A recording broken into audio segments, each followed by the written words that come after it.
This is WWE superstar Drew McIntyre, and you're listening to the WWE Podcast.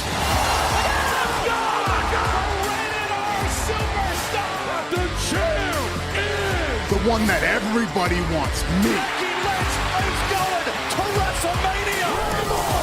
Claymore! Austin 316 says I just whipped your ass. This is my iron. You're gonna acknowledge me. What is going on, everybody, and welcome to a new show here on the WWE Podcast. We're going to be reviewing main events. And for those who are familiar with my Australian accent, I am Daniel. I helped out fill in SmackDown for a few weeks. And yeah, it's been good to get back on the podcast. I guess presenting an idea to basically review main events. Just giving myself an opportunity to obviously have a platform to speak WWE, and what better opportunity than doing it with maybe a show that not many people really watch, or I guess not really see or really care about. But I guess this gives me the opportunity to kind of discuss WWE and kind of give about some content to you guys. And hopefully you enjoyed what I put out for SmackDown in those 2 weeks. And yeah, just kind of want to continue putting out content, obviously improving on the mic, improving the way I put out podcasts, and most importantly, giving you guys some content and maybe a few things to learn as well on the way, considering that not every time to take in all the content and you guys rely on podcasts to get updates and whatnot. But yeah, as this goes, I'm just going to see how things go, if I'm honest, and then just kind of roll with it. I did want to get this out sooner, but here in Australia, the streaming service that I use has main events that are literally like a week late, which I'm not sure why is the case. For those that don't know what main event is and how it works, it's essentially for the lower to mid-tier card wrestlers. It's always before Monday Night Raw, hence why they're in kind of big stadiums in the same stadiums, but they normally get taped out like 3 or 4 days later. But in my case, it turns out it's more than 2 weeks. So basically what I'm going to try to do is see as soon as I can find the stream and I guess watch the main event and give you guys my content. And usually with the main events as well, I forgot to mention, they do have some Raw snippets as well. So I guess it'll give me an opportunity to kind of give my takes and my views on what's happening over on Monday Night Raw, which is also exciting. So I guess there's a lot of room to play around with this. It'll be interesting to see how we kind of go, how things kind of work out. And yeah, I guess week on week, open to any feedback. And yeah, we'll see how I can obviously improve it as well. But yeah, new show, something different. Obviously trying to help out as much as I can. And yeah, again, really looking forward to it. In the end, it is talking about WWE. So any WWE content's fine for me. But yeah, without further ado, let's get underway with the first main event review. Alrighty, so we kick off the show with 2 NXT stars. One, Wesley against Dion Lennox. Well, Dion Lennox technically not really an NXT star, but I would assume that he'd be moving over to there, as this is his first, main card debut. Up against Wesley, who's had quite some decent runs in NXT with the North American Championship. He wins the match in about 7 minutes with the cardiac kick. And I guess from what I saw here, if I'm quite honest, I don't really watch NXT that much. I'm trying to obviously get into it now that I'm going to be starting doing content with you guys. But yeah, match went for 7 minutes. Not really much to see there. I guess showing that the veteran is much more experienced than Dion Lennox there, who was obviously a linebacker before, as mentioned in commentary, and been new to the scene. But from what I saw from Dion Lennox, he looked pretty strong, pretty powerful there. Obviously, this is his first rodeo, so I don't think a loss will affect him too much. But I'd be interested to see how he goes in NXT if he does get a spot there. He did put up a pretty nice, mean-looking spine buster, which turned back the clocks for me personally, so that was nice to see. And Wesley obviously showing his experience there. I think the only thing I would probably flag with him is that he's extremely undersized, so don't really know what he would do much in the main card. on Raw, SmackDown, on the main shows I'm talking about here. But I guess maybe there might be some big things for Wesley in the future on NXT, and I guess look out for that if you are wanting to see these up-and-coming superstars.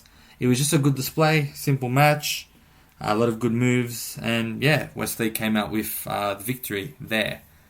And obviously with Main Event, since they have a whole show but not really many matches, it moves over to, I guess, back to Raw, where CM Punk has that promo with addressing Seth Rollins, basically is saying that he did ghost him in the past and he wanted to move on from things, but essentially Seth Rollins was in his shadow, continuing on to make this his problem. And as we saw, they got onto a wild brawl, and it looks like they're going to be fighting on Netflix. My opinion on this, I guess it's good, but I feel like it's a bit more premature. I really like to see them fight at WrestleMania on the biggest stage. I think that would be the right situation for them. It is also interesting, however, this is going to be the main event of Netflix and not the tribal combat fight between Solo and Roman. So, I think they may have this match, but I feel as though it's not going to be the last time we see these two in a ring together. Punk's obviously claiming that he's the bad guy. Obviously a swing to get the fans on his side. We know that regular working people are always going to be on the side of the rebellious and the ones that are going against the company. Was as previously mentioned with Matt, Seth Rollins being the company guy, the one that's following the rules, the one that's always been on WWE's side. Again, the whole feud is quite silly. Like, I know that they have beef, real life beef, but when it came to like CM Punk not reaching out to Seth Rollins being the sole reason, it's real petty. Like, let's be honest here. If imagine you just like not talking to someone and they get upset that they don't answer. Like, I can understand all the other stuff with him leaving WWE, having a bad name, and talking bad about the WWE when he left. That I can understand why Seth Rollins is getting angry, but because he didn't return your call, you're getting upset. It just doesn't really make sense. I think they don't really need to over-push the hate between each other, because I feel as though everyone kind of knows the hate. It was well done when CM Punk came back last year or the year before, almost in Survivor Series. So this just has to be sorted in an orderly manner. I think they have their match this week, and maybe in the Royal Rumble, Seth Rollins costs CM Punk or something, so this match can continue, and I guess there can be a clear face or heel going into WrestleMania, because I really don't think that this is going to be their only match, and it'll be good to see them go at it for a few more matches as well. Whether it's Elimination Chamber, someone interferes someone else, or whether I think personally that Seth Rollins interferes with CM Punk and kind of cuts out any of his championship aspirations, which is clearly what CM Punk is showing that he's going for. But I think that's where the opportunity is there, because I don't really again see that the fight on Raw debut on Netflix is gonna solve a lot of problems. It can't be a one and done, this one. But we move on. We get a Shinsuke Nakamura promo. I'm loving the new Nakamura cameo as well. So again, as mentioned, Main Event kind of jumps in and out of Raw and SmackDown, which allows me to obviously review the main shows too, which is good. It's a nice touch. Or else this podcast would literally go for like 10 minutes, and we wouldn't have any content for you guys. And I guess giving my opinion is, why not? I do watch both shows, so I guess my opinion can mean something. But they do a promo of Shinsuke Nakamura, basically him saying that LA Knight's the first, he didn't deserve to have the United States Championship, and basically insinuating that this is going to be the start of something for him. And it's really good to see Nakamura like this. As I mentioned, I really like Shinsuke. I've always loved Shinsuke. I feel like he's unbelievable in the ring. His promo work, obviously not speaking English, didn't help him, but with these new dark kind of cutscenes and videos, they found a brilliant way to kind of, I guess, showcase his message and basically his new demeanor now, which is great.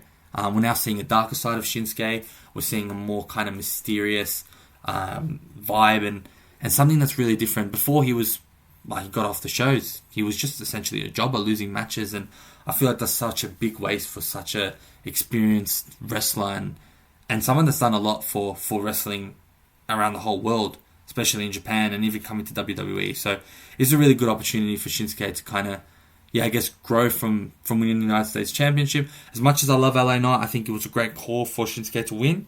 And hopefully this gets kind of sorted and LA Knight can move on to bigger and better things. And to be honest, for him, that's going for world championships or having bigger feuds as well. Because I definitely think LA Knight is more than the United States Championship. And that's not me to say that Shinsuke isn't. But obviously him coming back from a big spell of live TV, I know he was doing house shows, makes this run a little bit more interesting. And it's always much better when a heel is a champion as well, because you get to see the dirty tactics, you get to see how they kind of defend the champion as well. And maybe there'll be a good match in the future for him. I'm making a bold prediction here. We haven't seen AJ Styles in a while, and I'd like to see them kind of lace it up again in a match for that US title as well. I think it'd be really interesting. We then get on to Raw. So another Raw show. Back on to the Intercontinental Championship match between Bron Breakker and Kaiser, where we see Bron Breakker win here. And let's be honest, we're not surprised that Bron Breakker retained his title. They've been really trying to push Kaiser a lot this year, and I am all for it, but I still think that the only way you're really going to push Kaiser is to somehow find a way to separate him from Gunther. And I know he hasn't been involved with Gunther at all.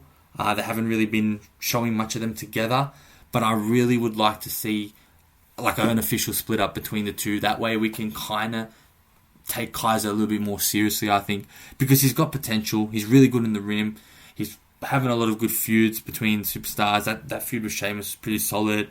He showcased that he can keep up with the current superstars at the moment and make a case for the Intercontinental Championship.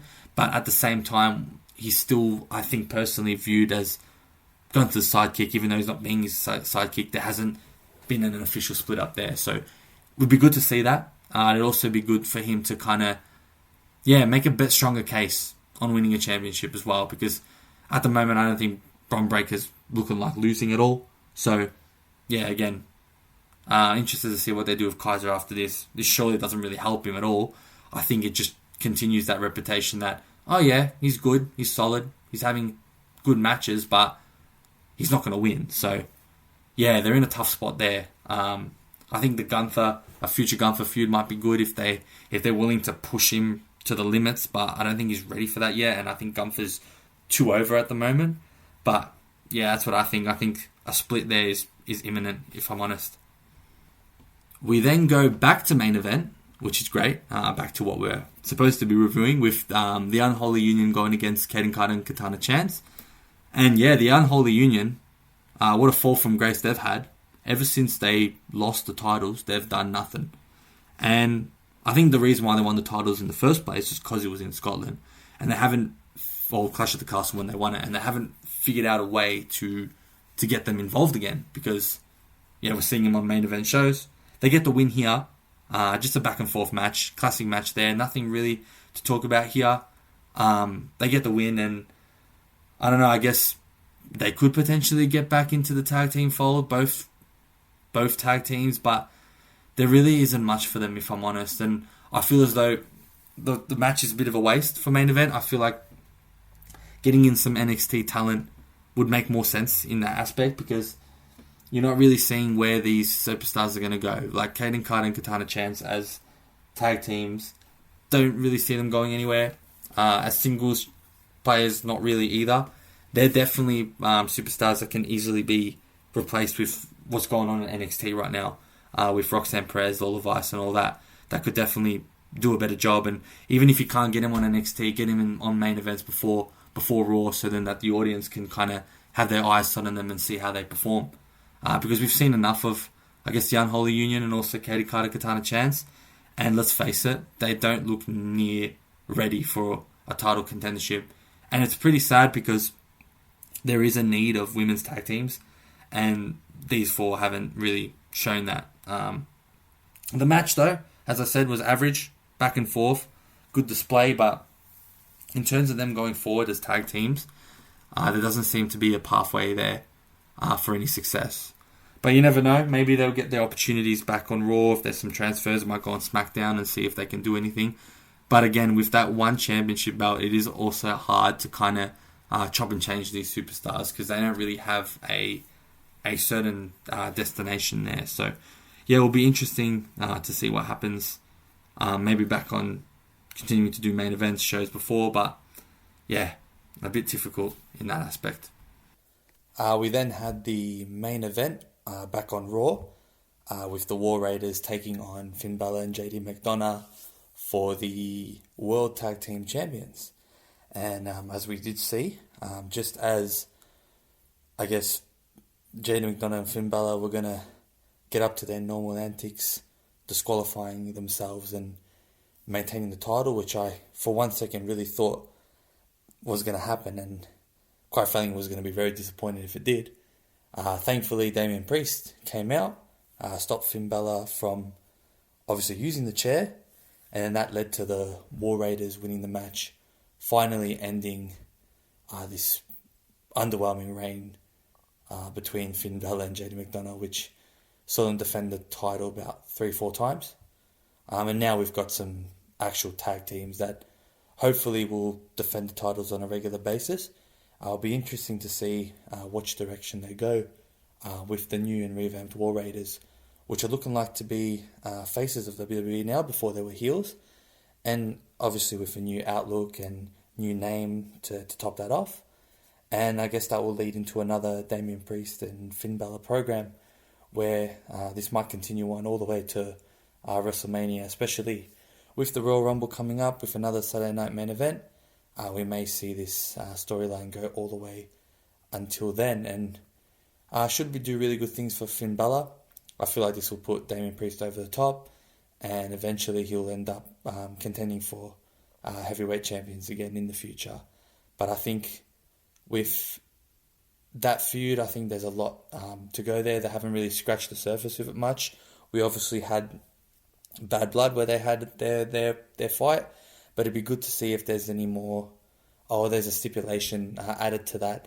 And I feel like on a personal basis, actually, I know a lot of people do like 1v1 fighting without any additional stipulations, but I felt like there wasn't many last year, so it'd really be good to see these two have something involved with Extreme Rules, whether it's tables match, I don't even know, I'm just thinking off the top of my head, something that involves a stipulation, so that we can see this kind of rivalry more exposed and with more violence. But yeah, I think that's pretty much how we're going to finish it off. I don't really see myself doing these episodes for 30 minutes or so, just because of the fact that there's not really much content on Main Event. But again, this is the first go at it. We're going to see how things go on a week-to-week basis. So there may be some inconsistencies with the content early on. Just, again, trying to figure out ways to kind of bring this out to you guys, and also figure out what's going on with the streams. As I mentioned at the start of the show, here in Australia we have, for some reason, a week delay in Main Event shows. So I found myself being 1 week behind each week. But we'll try to fix that up and get that content as soon as possible, especially because obviously these shows are filmed before Monday Night Raw. So I obviously want to get these out before the next episode of Raw there. But that's why there's been a delay. So apologies for that. And yeah, hopefully I can get some consistency on that. And yeah, continue to kind of just give out my opinions and shows. And it does help with Raw content. I'm able to kind of bounce off that too. Because they do obviously screen that on the Main Event show. So not really missing out on too much there. But yeah, it's been a pleasure. And we'll catch you on next week's episode. Thanks for listening to the WWE Podcast. Don't forget to subscribe on your favorite podcast app so you don't miss a show, or head to WWEpodcast.com.